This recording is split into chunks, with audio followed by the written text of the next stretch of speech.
Welcome everyone. Thank you so much for coming. Before we do we'll do a quick round of introductions, and I just kind of want to report in this month because we haven't done one in several months. I wanted though to do a little housekeeping. The next 2 months are scheduled meeting falls like the day after Thanksgiving, and then in December I think it's like right before Christmas break. Let me just see. So the question I have is, do we want to move the meeting up a week? Is that even possible for people? I know once you have one day carved out, it can be really difficult to change that. Another possibility is to combine the November and December, maybe into an early December meeting. Oh, I like that idea. The week of the 5th or something like that. Sounds great to me. Maybe December 2nd or December 9th. Does that work for you, Susan? I didn't mean to. Yeah, it does work for me, and I would love that. I think that's a great idea. Should we let's just go with that, and then we'll see who shows up. Which day would you December prefer? 9th The would be great 2nd? for us. Which one? December 9th would be great for us if it works for others. Okay. Okay. Okay.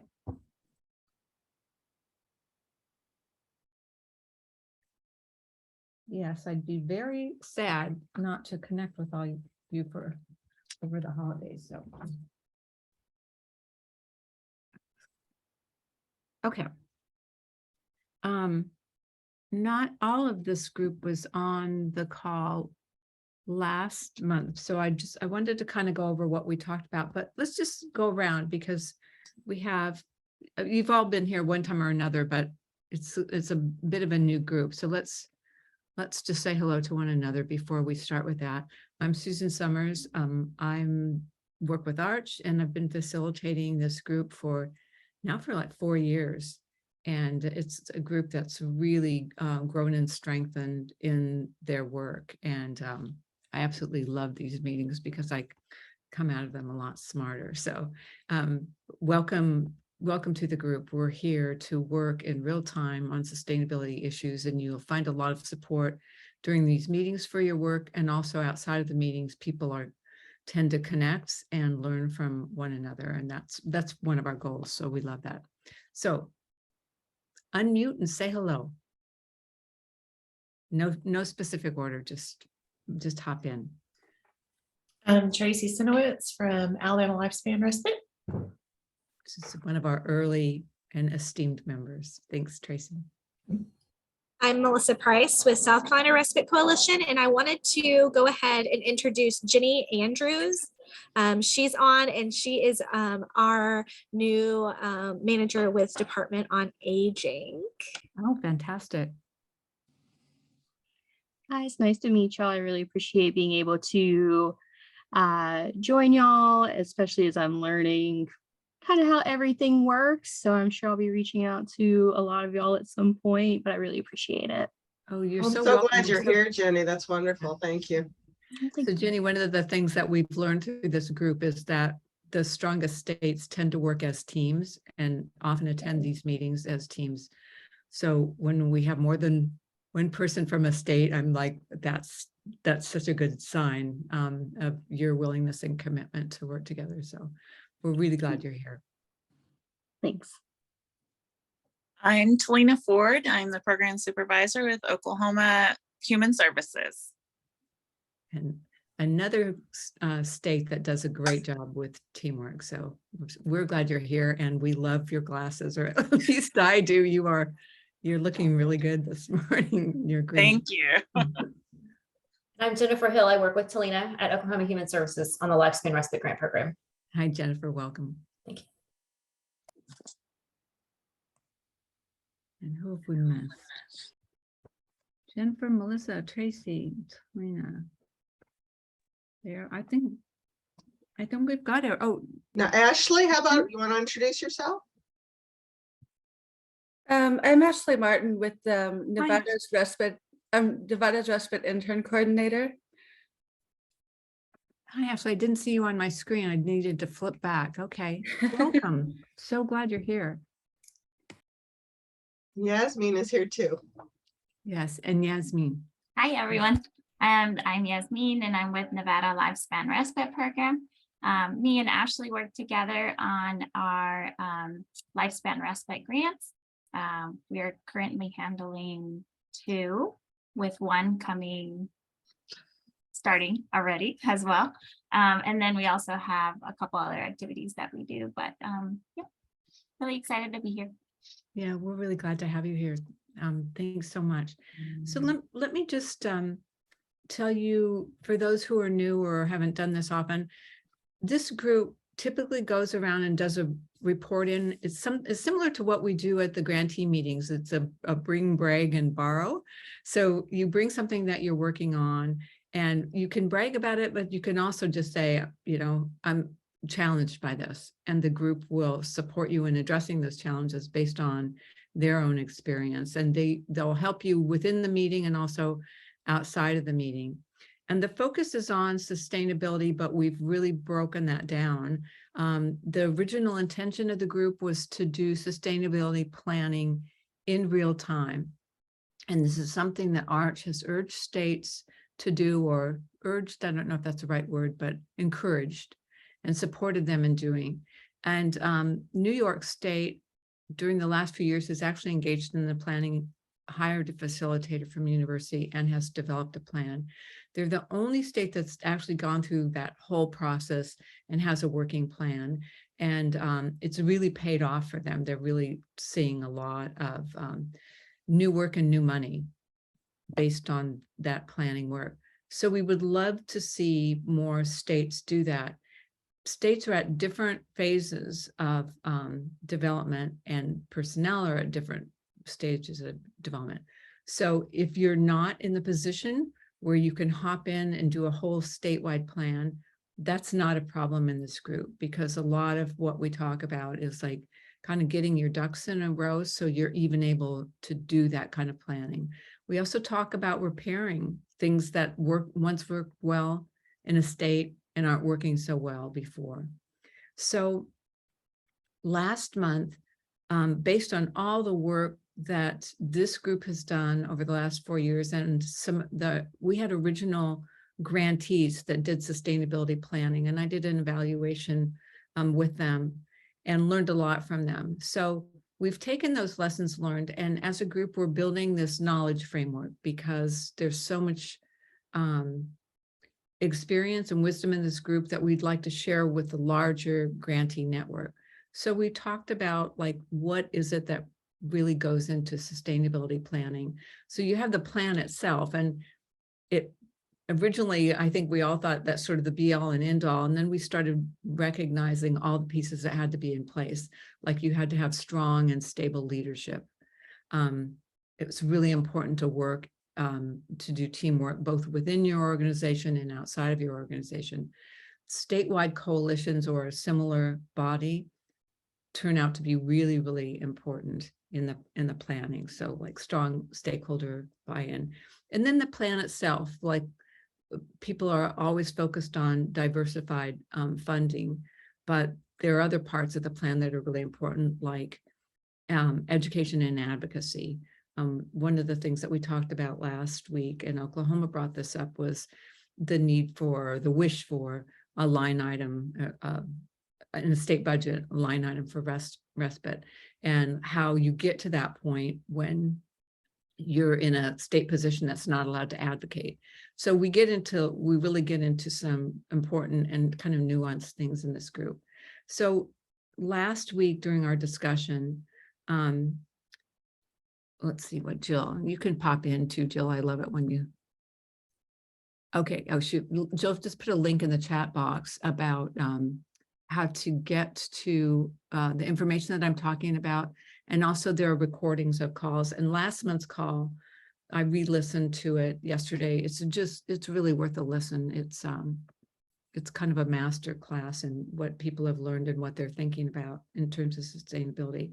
but kind of the three takeaways from last month were the big things that seemed important and people wanted to delve into deeper were forming, funding, and sustaining state coalitions, especially like if your coalition is funded by your respite grant that lasts 3 years and that funding goes away, like how does the work go on?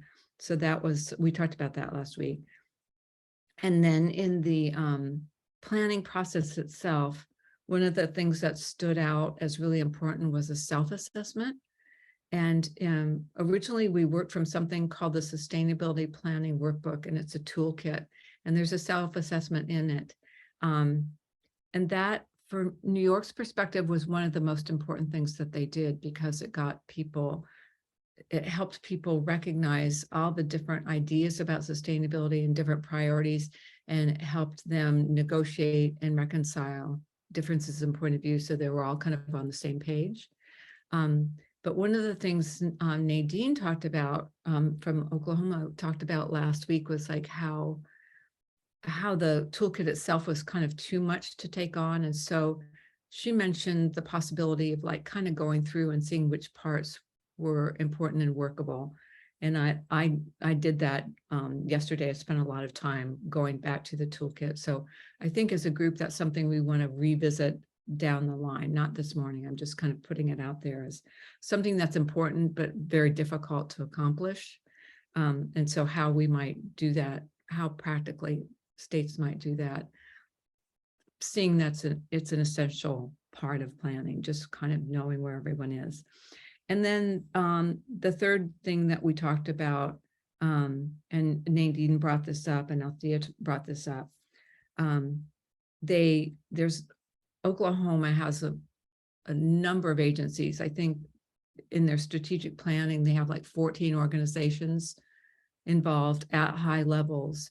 And one of the things they're trying to do is coordinate, and they all provide respite, but in different ways. And they all have excellent programs, but all the programs don't have data to back them up. So one of the challenges they're having is trying to capture all the good work they're doing across agencies so they can take that to the legislature and say, here's what you're getting for your money, why this is important, this is what we need. So in the coming year, that's one of the things that we really want to concentrate on in this group. And when we come up with some good answers, maybe do a network-like webinar sharing that information. For those of you, again, new to the group, sustainability is one of the highest priorities over and over again. When we survey the whole grantee network, people want to know about sustainability because they want to keep their program going. They want more money. But very few states actually want to do the sustainability planning because it's so hard to do it. So we're trying to make it understandable and easier to do for all of you and for everyone else. So in a nutshell, that's where we're up to in this group, and that's kind of what we're working on. So when we do these report-ins once a month, you can talk about anything that that's going well, anything at all that's challenging to you, realizing that this group is here to support you. You can come and say, this is really hard, we're having a difficult time with this, and people will jump in and help you figure that out. So whatever you feel comfortable with. And Tracy, I'm going to ask you to start us off. Okay. Because you're so wonderful and so steeped in the work. You'll be a good model for people that haven't done this before. Okay. That's not much pressure there at all. Well, a couple of new things that we're rather excited about. So, we're a nonprofit. We're, here in Huntsville, and our ACL grants come through the Alabama Department of Senior Services. So they're our big main partner. And just a couple weeks ago, they asked us to be part of a pilot with all the ADRCs. And the ADRCs use a program called Peer Place to push out referrals when they do intake, when people call. And only state agencies are in that referral portal. And they want to use us as kind of a guinea pig to test using organizations and agencies who aren't state agencies in there. So we'll be the first non-state agency where they'll push referrals to us, and the only respite one. So we're pretty excited about that. So we were on their training call a couple weeks ago, and the ADRCs already know about us, but usually what happens is, they tell the individual to call us. Now the referral comes straight to us from ADRC, and we'll contact the individual and get all our information to them. So we're very excited about that new way to get our information out. And so that's one thing. And another new thing, talking about partnerships, we contract with all the AAAs statewide to administer their personal choice option respite. And we have had contracts with the Alabama Department of Mental Health for a very long time doing the same thing. And then those Children's Trust Funds grants doing the same thing for a long time. And now through the Alabama Department of Rehab Services, through Children's Rehab Services, has allotted money for respite for their clients and are asking us to do the same for them. And so we just found that out. Cheryl found that out at the EI conference last week.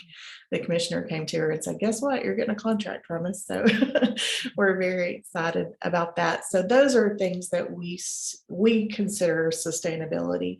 Of course, we don't want those ACL funds to go away. Absolutely. But if something were to happen, and they did, we would still have these contract partnerships and, all of these relationships with other agencies to be able to sustain us. Right. Okay. Those So are two new things we're excited about. That's real. Those are really exciting things. Yeah. And I'm just like, on behalf of new people, I'm just like seeing that people could feel really intimidated by what you're doing. So would you mind just giving like a couple minute historical perspective about your work in Alabama, which started small, Yeah. but you've had really stable leadership and Yeah. good teamwork. So Yeah. those of you who aren't to this point, Alabama wasn't at this point at the beginning. No. So talk a little bit about how the evolution of that. Sure. So, like I said, we're United Cerebral Palsy of Huntsville. We're one of 6 affiliates in the state, one of 6 UCP affiliates in the state. And in 1994, we started a respite program just for our clients in the 6-county region that we serve, and it's called Hearts Respite. And it was funded by the Children's Trust Fund grant and through the Alabama Department of Child Abuse and Neglect Prevention.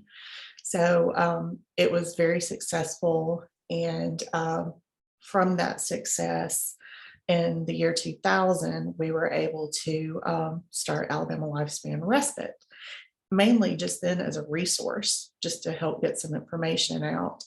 And our very first contract was with the Alabama Department of Mental Health. They had respite funds available, but they didn't have really the staff to be able to manage those, the fiscal part of that, and or even to make referrals. So basically they contracted with us and they said, here are our parameters. These funds can be used for adults and children with these qualifying diagnoses. And this is how much money you have every year to offer them respite. So that's how our voucher respite program started, was with DMH. And Hearts continued to grow, and we were able to replicate that in the 5 other UCP affiliates across the state. So now it's truly a statewide program, and it serves ages birth to age 19 with developmental disabilities mainly. So anyway, we're very proud of that. But from their growth, we continue to grow as well. And so we're able to share our Alabama respite information with all of those affiliates across the state. So once those kids age out at 19, then they're able to, roll into Alabama respite services. So we had this DMH funds, and then let's see, I can't remember exactly how many years later, but a few years later, we did form the coalition, and our coalition is formed. It's governor appointed, and it's state agencies like Medicaid, Department of Mental Health, Public Health, Senior Services, the Governor's Office on Disability. We just have a really great representation from state agencies. Like I said, again, that the governor appoints. And legislation was also passed making us the key point of resources and information for respite in the state. And that was in 2009. And I think all that information is up on the Arch website, isn't it, Jill? I think it's all up there. Yes. And I think this is an incredibly important point, that the advocacy role that Alabama Lifespan played, working with their state legislatures to embed their coalition in state statute, Yes. means it's there forever. Yep. It And sure is. also the resolution that established you as the point of contact for the state early on. I think it was before, even before the Lifespan Respite Act passed. Yeah, Um, it was. It's been a while. So yeah, we are the lead entity. Yeah, and I mean, Alabama was very, very involved in putting together the national legislation. So they saw all of this coming, and with their really strong legislative advocacy component, took care of themselves in perpetuity, I think. We hope. So when all that happened, we were included in the state budget. We receive a state appropriation every year for respite. And initially it's for respite education and resources. And so I'm not even sure what that amount was to begin with, but it comes down through the Alabama Department of Rehab Services, that state appropriation. But we go to the legislature anytime we need an increase, and we educate them more about respite. This is what we've done with those dollars. And we're able to take along with us those coalition members from Medicaid, and they say, guess how many people they're keeping off Medicaid, off a waiver by continuing to offer respite at home. Those Medicaid beds aren't being used, and people aren't going to long-term care because we have this in place, and lots of other agencies too. So it's great to have those partners to go with us to those legislators and express and communicate the impact those respite dollars have, especially as matching funds to our federal dollars. So that's what we do. We try to keep in constant communication with them, but currently we got a big increase just this legislative term when they were in session. We got a pretty significant increase, so we're up to about, I think, $340,000 annually from the state to use as matching funds to our federal dollars and to use for respite education and resources. And so then all of those federal dollars that we get, we're able to use straight for respite. And we do respite reimbursement. So those state dollars free us up to be able to use all of that for direct respite services. As that continued to grow, our respite education and resources, and we had the voucher program going, and then we got the ACL grants. I think our first one was in 2007. It was 2009. Okay. Yeah, the first year of funding. Okay. I'm shaky on the dates. I've been with UCP almost 16 years, but respite I've been with 5. So some of the history is blurry to me. But yeah, so we were one of the first states I know to receive the federal grants. And so since then, we have also been able to include all those AAAs that I was talking about. We were doing, we had really gotten a handle on the voucher respite program. And so we went to our AAA partners because of our relationships with the Department of Senior Services and said, hey, if you have individuals who aren't happy with DSP, who would prefer personal choice option respite, then we can absolutely help you with that. And so, like I said, now all 13 contract with us across the state to be the fiscal manager of those funds for them. They determine eligibility, send us a referral, and then at that point, we just manage the funds for them for a full fiscal year. And we do charge an administrative fee. It's 12.5%. to do that. And we do the same with DMH. And so that helps us to cover admin fees. Yeah. And the mailing and the printing and all those type things that go along with it. And so we have a dedicated staff person just for the AAAs, just for their management of their voucher respite program. But yeah, so that's kind of it in a nutshell. So it's huge. And as I said, it's intimidating, but one of the things that there are a number of things that stand out for me. And one is that if you go back to where Tracy began talking, it was with this Hearts program, and they're one of our innovative and exemplary programs. Arts recognize them. And so I had the pleasure of interviewing the Hearts program with Tracy, and I found out that they started it all. So there was something really tangible and really valued, you know, to advocate for, right? I mean, one of the things that when I hear you talking is like, oh, when we need help, we know we can go to this organization because they're steady and they have something to offer us. So I remember in Massachusetts when Leanne Winchester was working with all these different agencies to try and get them kind of back at the table. And a number of them had money and permission to do respite, but kind of a lot of them didn't even know what respite was. And then they didn't know how to go about it. So if you have somebody around the table like Tracy and the folks from South Carolina, they're like, oh, we can help with that. We can even, you know, do this management piece of it. I love how you've gotten into a position where you're just able to do that, to facilitate it, that you don't have to like invent everything, that you're just kind of almost a catalyst at this point.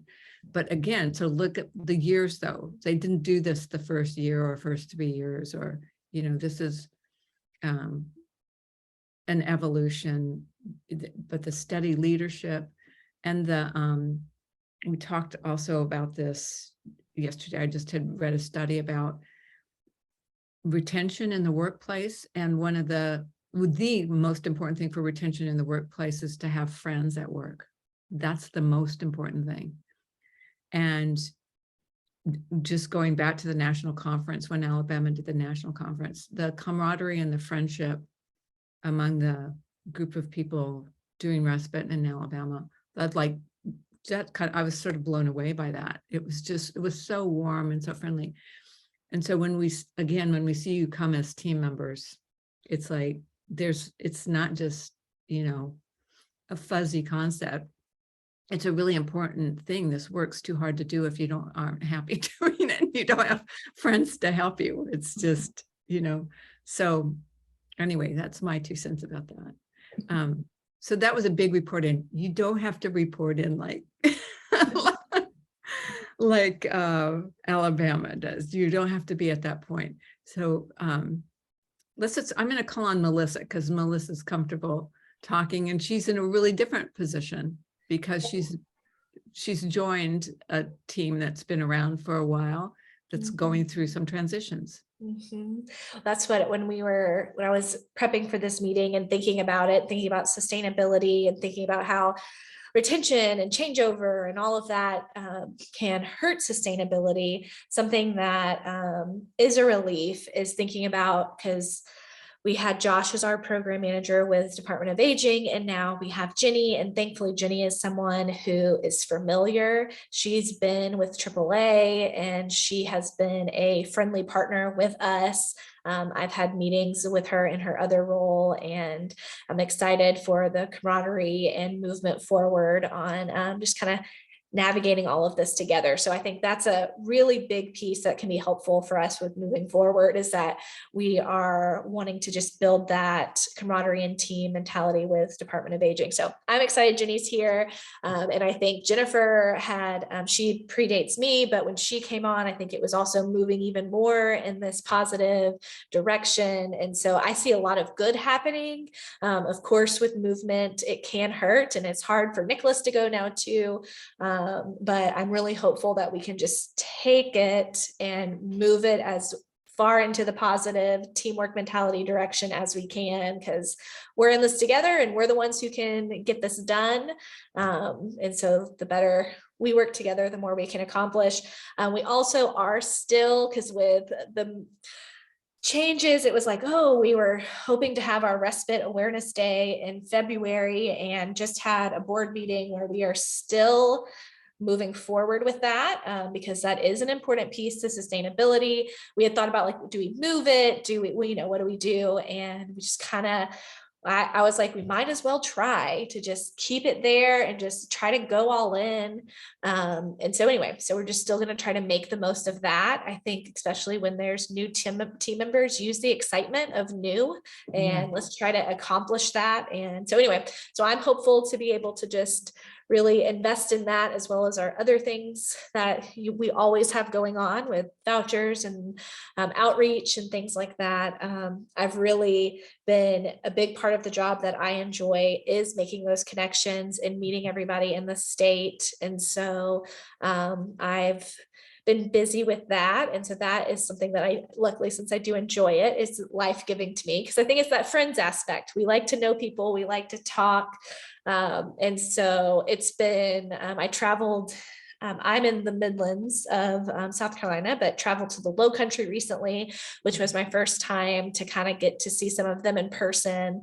It was an added benefit. It's actually was the resource fair was actually in my hometown. And so that was a cute moment for me. But anyway, so I'm excited to kind of continue getting to know the different players around. As we all know, during COVID, it's not just these people we know had their turnovers, but it's across the state, it's across multiple states, it's new people there. So, so anyway, so Respite Awareness Day is still going. We mailed out those legislative packets that I shared at the conference. And so we're going to use those as well at the Awareness Day. But so far, those have been a positive, and I take them with me. And a lot of our partners are like, oh, can you just give me a copy of that? And I have to, in my head, think, okay, how many do I have left? Because that wasn't the intended purpose, but everyone seems to enjoy that information, and just having it at your fingertips, especially some of the state specific stuff. So anyway, there's a little bit of what's going on here. So let me ask you kind of a hard question, because South Carolina has this long, illustrious history of respite and strong respite coalition, and then they've had a number of transitions in leadership positions. So do you have all the information and history that you need? Like, how are you doing that? This is really important for sustainability planning, how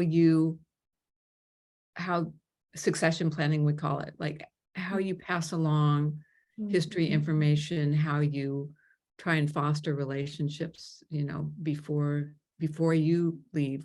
So what do you need to know? So how's that piece of it? Has that been challenging, or have you gotten what you need?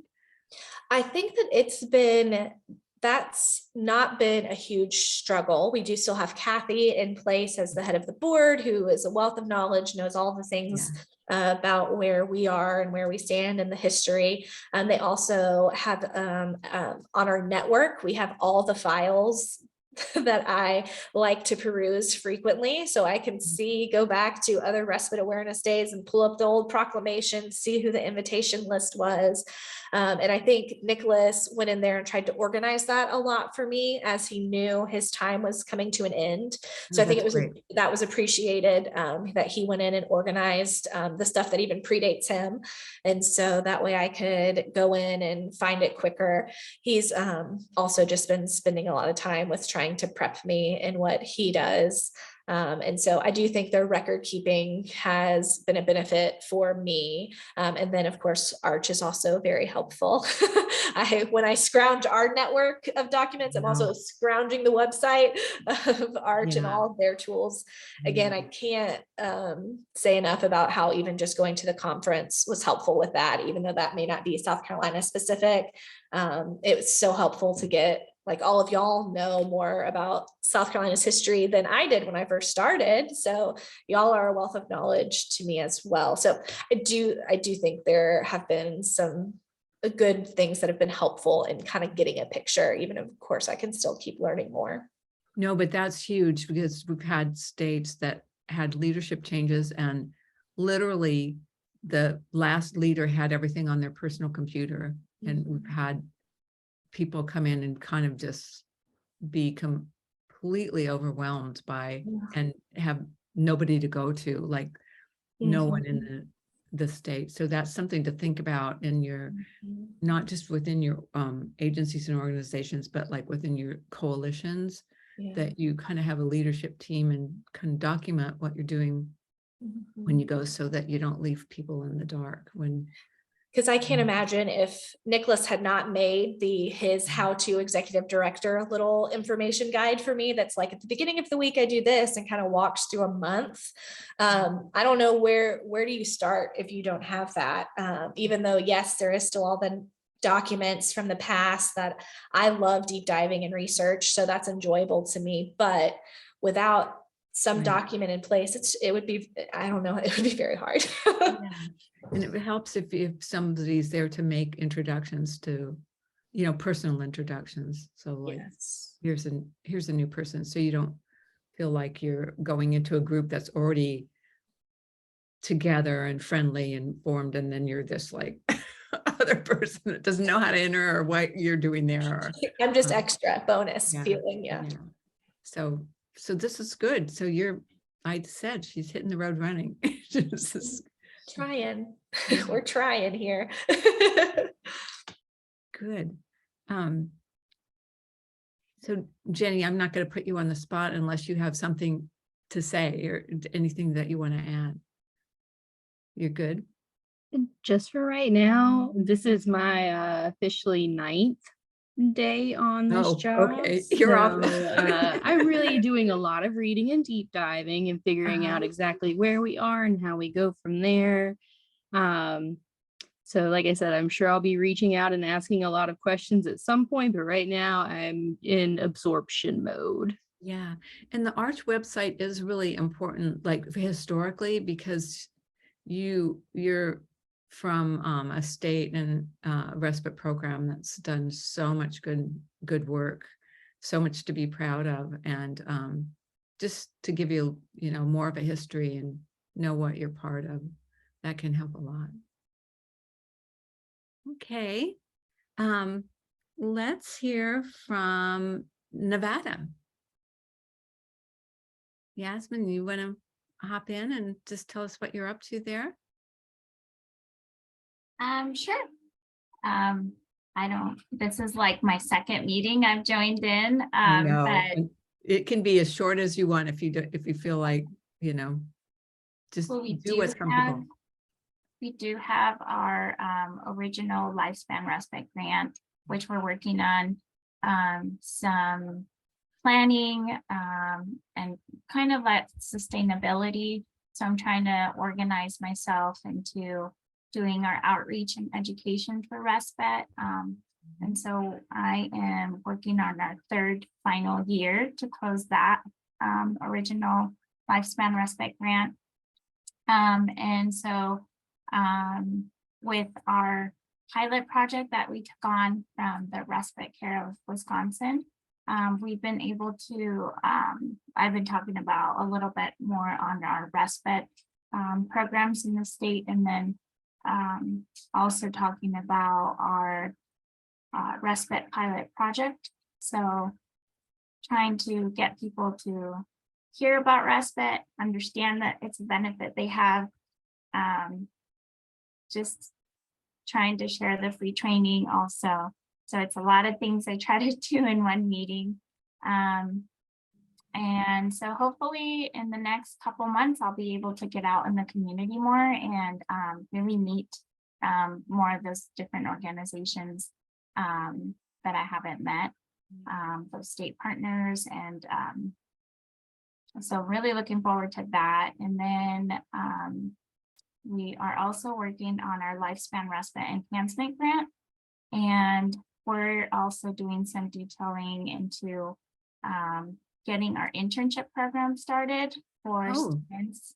That sounds exciting. Yeah, it's really exciting. So we've been having a lot more in-depth conversations with the local universities And so Ashley has been working on enhancing materials that could be useful for what we want our respite workers to be oriented with, and understanding different disabilities, different capacities, limitations, that person-centered care for families. So we're working on that and just breaking it down to understanding that home-based doesn't equal PCA.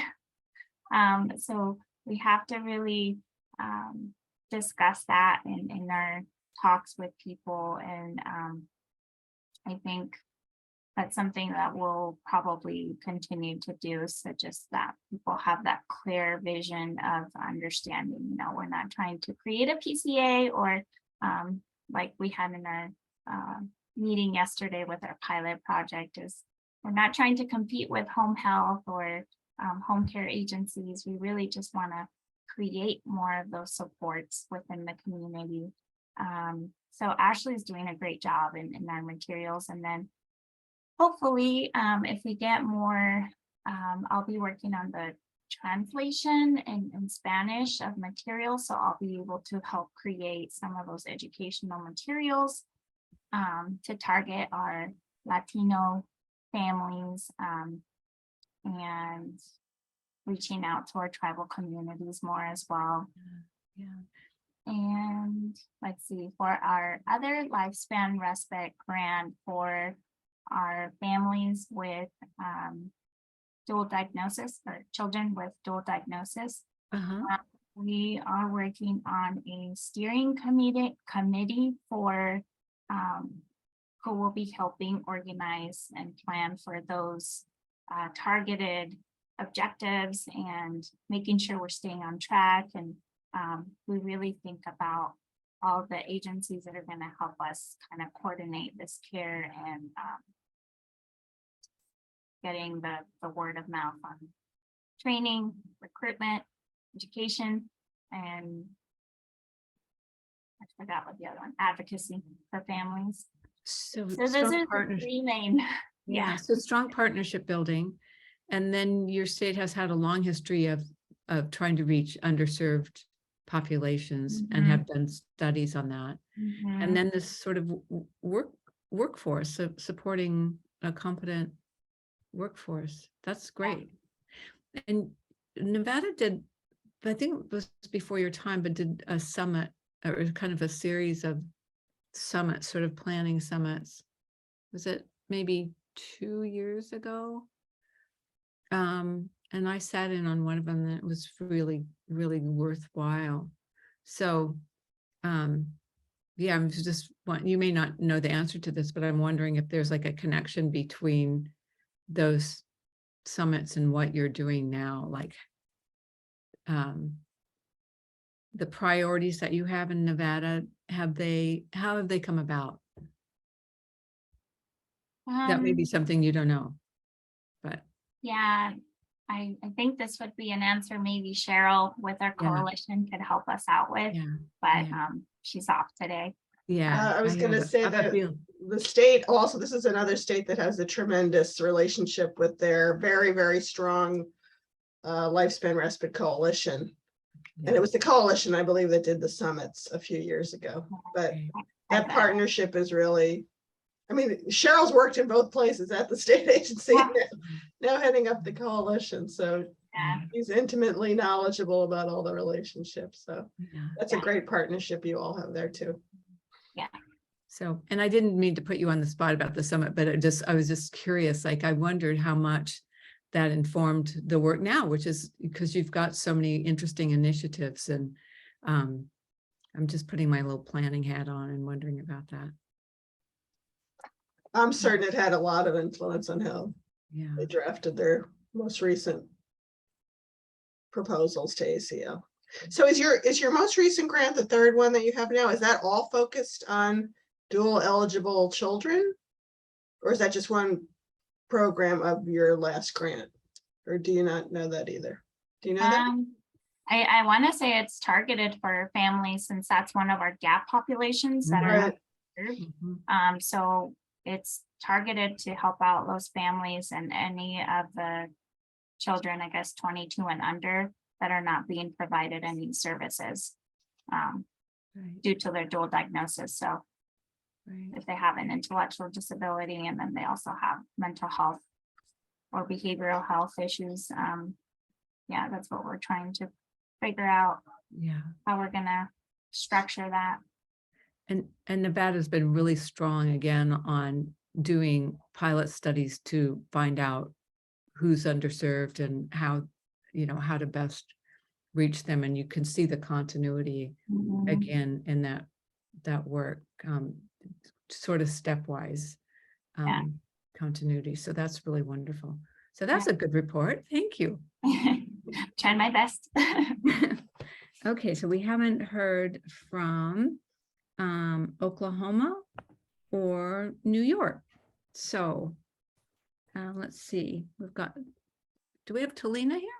Talina had to jump off, but Okay. we've got a very brief update. I don't even know if it's an update. I think most of you are aware that we ran into some roadblocks. We're with Oklahoma Human Services, and we ran into some roadblocks with our original intent to partner with the Wisconsin pilot program. So we are having to kind of reshift our focus on how we're going to utilize our funding. Mhm. So we are in the process of doing that. We also are, as on Tuesday, we're hosting our family caregiver conference. Yeah. So we're kind of behind the scenes while we're getting prepared for that. We're also brainstorming and putting some feelers out on some ideas we have on how to utilize that funding. And we're excited about that. I mean, even though it was a little bit of a kind of blow to us initially, I think the more we're digging into this and looking at these opportunities, we're excited about being able to, some of the things that are kind of that we're tossing around about how to utilize the spending and where to move forward and how to serve various populations. I think between our team is, I've only been here for 3 months with Oklahoma Human Services, but I've worked with Talina for a while. Uh-huh. And I think that our team has a really diverse background as far as populations we've served and contacts we've had within the state. So I think it puts us in a really good position moving forward to be able to reach out to so many different organizations and populations. And I don't know, we really are excited about moving forward, even though we're kind of in this transition, reshifting focus right now. Yeah. But yeah, so I kind of have a lot to say about nothing, I guess. We're kind of waiting. That's kind of where we are. Well, the thing about your state is that it's just, you have so many strong people working together and this kind of can-do attitude that's really impresses me every time. So something's happened and you're just going to work around it, sounds like. I like I said, I've been here for 3 months, and what they hired me to do is totally different than what we're doing now. But it hasn't slowed us. It hasn't, we kind of pick up the pieces. You're right. I mean, I think we all looked at it and we went from one meeting going, ugh, it's not what we expected, to the next day going, but let's see where we can run with this. We've got so many opportunities here, and there are no shortages of people to serve here. So I think we've got a lot of opportunity and you're right. I mean, we're all excited. Everybody's ready to jump on board and help where we can. So getting this past Tuesday in the conference, then I think you'll see a lot more action, and we'll have a lot more meat to our update next month, hopefully. Okay. Hopefully, I mean, I don't know, like Yeah. that's our expectation, that we'll have more solid stuff going next month, but yeah. Yeah, I'm going to try and drop in on that conference virtually. Is it, because it's virtual as well, isn't it? It's 100% virtual. this year. 100% virtual. Mhm. Okay. Yep. Yeah, I've been hearing about these conferences. They've got a good reputation, so I kind of want to see what's going on. Yeah, we're excited about it. I think it'll be fun. We'll all be behind the scenes online there. So yeah, Okay. you may not see you'll see Nadine's face. She's presenting, but the rest of us will be kind of in the background. Yeah. Can I share I did share it in our Arch newsletter, so I can share the link with everybody. To the conference? Yeah. Yeah, Oh, absolutely. Please do. Yeah. okay, great. So Okay, I'll just put this we've got so many fun things planned and some fun speakers. I know at the end of the day, we have a professor from one of the local colleges coming, and he's going to leave us with like a real lighthearted, I think his presentation's called something about, I hope you can laugh, or something like that. So it'll be fun. And then we've done like video panel of caregivers with just varied experiences of caregiving that's really touching. And we just have some cool presenters, different resources in the community that will be presenting. And we're hopeful that it'll be a real good, informative, useful time for these caregivers. So. Yeah. So your state just has this long reputation of working collaboratively and doing really strong work. And there must be kind of ethos there where, you know, like what you're saying. So this doesn't work, we're going to try something else. We're going to problem solve, and we're not going to be defeated by this. But I think the cross agency, cross program relationships are really are critical to what you're doing. Nobody feels like they're just hanging out there alone, right? Oh, definitely not. I think you're very, because you know, like I said, I've been here for 3 months and I didn't work for the state before. And I've been blown away. Like, it's almost hard to tell where one agency ends and the other begins. I mean, there really is a lot of cross collaboration going on with, and especially with our caregiver coalition. It almost feels like it is one entity. I mean, the coalition is an entity, but you know what I mean? Like we all work together so closely, even on this conference, which it is put together by the coalition, but I work with it. We're working together all day on different things. And it's like, oh, wait, we don't work in the same building. We're not here all doing you forget that you're not all initially with the same company. So yes, there is a lot of, I think that's kind of unusual. But it's really, really great. Yeah. So we all want to go for that. Well, I'm enjoying it. I will say it's a great working environment for sure. Good. Oh, that's good. That's so good to hear. Okay. Well, that's a good report in that, like, when hard things come up, it's not stopping you. Yeah. Just keep on going. Keep on going. And Claire, you're sitting in for New York. Do you feel like you, I'm kind of putting you on the spot because usually we hear from Dina and Doris, but is there anything that you want to report? You can tell us where your colleagues are and what you're up to. Okay, I definitely still feel like a fresh little intern here. So I don't know if I feel totally comfortable reporting in, but that's fine. You don't have to. Okay. You don't have to report in. But I am glad to be a part of this team. I can talk about my internship experience briefly, but it's been great working with Dina and Abby, especially in this program area. It's wonderful work, and I'm definitely learning a lot. There's a lot to learn, but it's been great being able to attend all these meetings and, you know, ask my questions to them directly has been really helpful, but they would do it justice. So I'm not gonna take but you're saying something that I think that's so important that we've observed as a group, you know, over the years. New York is really good. New York's not the only good state. Oklahoma is really good. But bringing in interns and nurturing and mentoring staff and watching them grow. This is going to be important for Nevada, who is working on their intern program. That, you know, you start to build this network that, like Jennifer was just talking about, of like people who like and respect each other, and you don't see the lines. And if you don't really include people from the beginning in these positions, how are they going to grow and never feel apart? And you're losing all that talent if you don't do that. So that's something organizationally you want to invest in, taking care of your colleagues, mentoring, nurturing leaders within organizations. It's really important for sustainability. So you ended up adding something really good and important, Claire. So thanks for jumping in and feeling comfortable.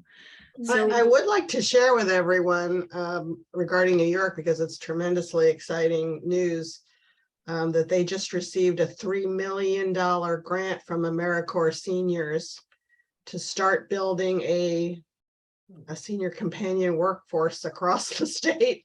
They're going to start out in pilot areas, but the intent is to really grow that program. And I mean, that's one of the commitments that AmeriCorps made in the recent national strategy, that they're going to start using the senior companion program to provide more respite services. So I think New York's kind of the pilot for that, and Lifespan Respite and the New York State Caregiving Respite Coalition is kind of the benefit of being the first entity to get this huge grant to do that in the state. So that's very exciting.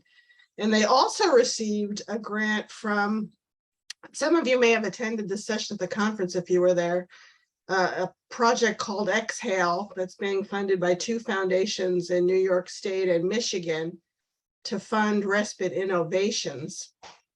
And the New York State Caregiving and Respite Coalition and their mother agency, Lifespan Respite of Greater Rochester, was one of the recipients of one of those very exciting grants as well. And those, you should know that those Exhale projects, the 2 foundations are working with all of their funded projects to meet ARCH's innovative and exemplary respite service criteria. So we're really excited to partner with them around that effort because we're really trying to grow what we know about innovative and exemplary services, and hopefully there'll be replicable projects that we can then expand across the country. So New York always at the front of the big initiatives there. So I just wanted to make sure you all knew about that too. And that's probably one of the meetings they're at today because they have so much on their plates. The Exhale breakout was my favorite little breakout session. Really, that's great. Were there a lot of people in that session, I hope? I mean, for being in the room, I mean, let's see, they split us into 2 groups. It was probably between 10 and 20 in that breakout. Okay. But Yeah, I wish I there'd been more really people. it was so No, good. that's great. We did a joint webinar with the Break Exchange to share information about the Exhale project too. So we do have a webinar about that effort for those of you that are interested. I'll send you all a link to that too. Unfortunately, now they're only funding projects in Western and Central New York and Michigan because of the foundation sources. But I think this is an effort that is going to grow in the next few years. One other thing I wanted to mention, Susan, I'm sorry, I hope you didn't have other things you wanted to close with. No, that's fine. We've talked a lot about the sustainability planning workbook that a lot of our original grantees were using to build sustainability plans. And for those of you who are new, you may never have seen this workbook. It's something that I would physically have to send you. Even though you've heard that it's difficult to get through. I do have a few left. It's so a box with booklets in it. Yeah, and all the worksheets are in there. I'd be happy to send you one if you'd like to have a hard version of that. If you really sit, yeah, I knew you would, Melissa. Some of you probably already have it. If that's too much for you, I also have, and I'll send you the links to these, the individual worksheets that are great for getting started. The self-assessment worksheet, really the first few ones that most people have at least gone through those first few worksheets and found to be the most helpful. Just trying to identify what it is you want to sustain is critical. And doing a self-assessment, what do we need to do to prepare ourselves to do sustainability planning? So, and they're all, they're up on our website, but not in a really accessible place. So I'm going to fix that when we go to our new website, but I'll also send you the links to those. And then you don't have to look through that whole gigantic box of modules. And if you decide to jump in and do some of these things, you can call me. We can schedule a call so we can kind of talk through those, and I can try and get a larger group together, like, you know, folks from New York who've used it. Because there have been, even among our most amazing leaders in the original pilot project, there have been breakdowns over some of those forms because it not because of the forms themselves, but because of the way that they were used. And it's like, that's not what you want to happen. You want the forms to kind of bring everybody together and get the ideas out there, not to be so overwhelming that everybody's just disgusted with the process. So I'm just putting that out there. Just, you know, shoot me an email and I'm happy to schedule a time to talk. Okay, another good call. Thank you all so much. Yeah, it's amazing how much incredible work you're all doing. So Yeah. keep it up. Yeah. I wish keep that it the up. whole network had heard these presentations today, I know. because there was just such a wealth of new and exciting things going on. Yeah. I might share this recording with the whole network if that's okay with you all. Anybody object to that? Just to let them know it's there, when the conversations were so comprehensive and worthwhile. Yeah. It's an amazing group. You make me all really proud and really hopeful for your states and for the nation. Really appreciate you doing this group and all of the other collaborations that we do. They're very helpful. It's been Oh, very thanks. meaningful. It's a good network, isn't it? Yeah, it's a good group of people. So we'll send you a reminder that we're going to meet on December 9th. And I wish you all really happy holidays in November.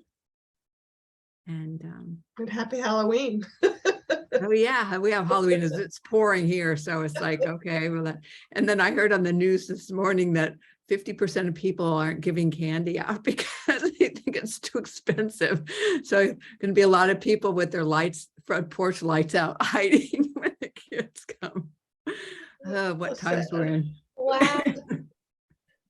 Well, thank you all so much. Okay, yeah, thanks you. everybody. Bye-bye. And see you in December, we hope. Take care. Bye.